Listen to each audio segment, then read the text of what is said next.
Good morning বন্ধুরা, আজকে একটা কমিউনিকেশন এরর নিয়ে এসেছি। তো সেক্ষেত্রে কী হয়, কমিউনিকেশন এরর বেশিরভাগ যে প্রবলেমগুলো হয় সেগুলো হচ্ছে indoor PCB, outdoor PCB, communication cable, যে আউটডোর যে রিয়েক্টার থাকে সেটা যদি খারাপ হয় সেক্ষেত্রেও কমিউনিকেশন এরর দেখাতে পারে। যদি আর্থিংয়ের প্রবলেম হয় সেক্ষেত্রেও কমিউনিকেশন এরর দেখাতে পারে। এমনকি যদি আউটডোর যদি কোনো হাই ভোল্টেজ এরিয়া বা ট্রান্সফর্মার যদি হয়, বিশেষত যে হাই ভোল্টেজ ট্রান্সফর্মার সেখানে যদি লাগানো থাকে সেক্ষেত্রে মেশিনে কম্প্রেসার এরর দেখাতে পারে। আরও একটা কারণ হয়, যেটা যদি মডেল যদি মিসম্যাচ হয়, ঠিক আছে, ইনডোরের মডেল আউটডোর মডেল যদি মিসম্যাচ হয় ইনভার্টারের সেক্ষেত্রে আমাদের কমিউনিকেশন এরর দেখাতে পারে।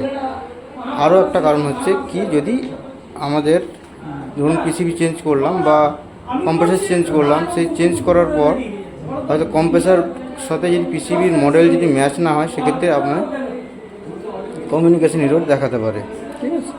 তো আজকে একটা এসেছি আইবির মেশিন নিয়ে। মেশিনটা অনেকদিন ধরে প্রবলেম হচ্ছিল। আজ মেশিনটা অফিসে আমাদের ওয়ার্কশপে খুলে নিয়ে এসেছি। আজকে এটা দেখবো যে কমিউনিকেশন কীভাবে চেক করবো, হ্যাঁ, পার্ট টু পার্ট।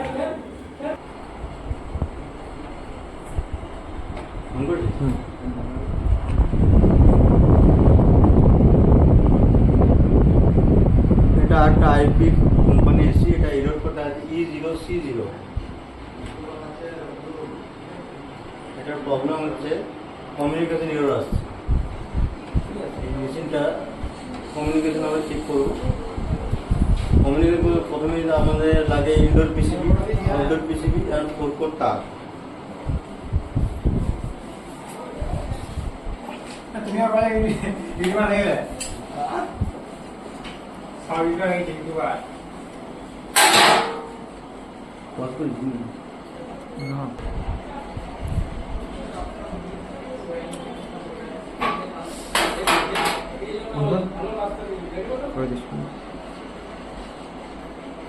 প্রথমে আমাদের ফিডব্যাক দেখে নিতে হবে।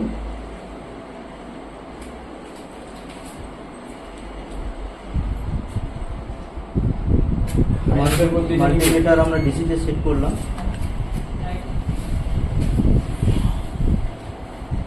Neutral and outdoor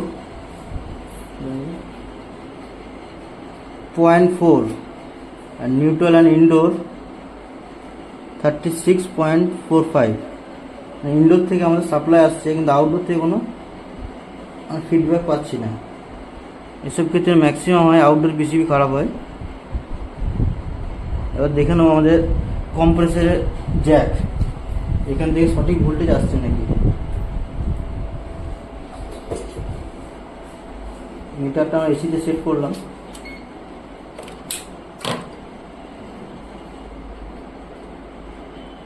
neutral and U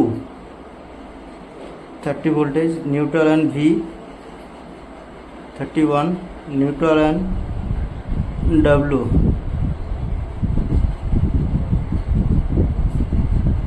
30 voltage.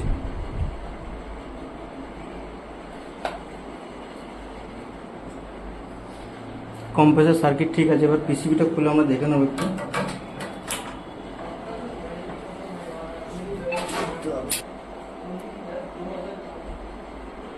PCB সার্কিটটা বার্ন হয়েছে, তো আউটডোর পিসিবিটা এক্ষেত্রে চেঞ্জ করতে হবে।